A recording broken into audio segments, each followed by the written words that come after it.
How to pin videos on TikTok. Hello and welcome to our channel Whizz.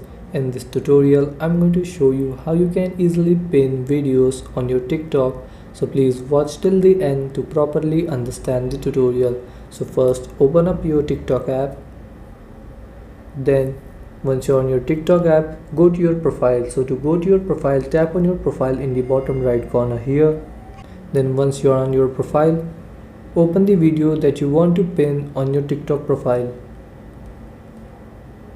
Now once you open your video, you have to tap on these three dots in the bottom right side here. Then here in the bottom middle you will see pin option. Tap it. And now if I go back, you can see here in that video it is written pin and this video is pinned. And so now in future if you want to unpin the video, again you have to open the video, then you have to tap on these three dots and you have to tap on unpin and that video will be unpinned. And so this is how you can pin or unpin your videos on your TikTok. Thanks for watching.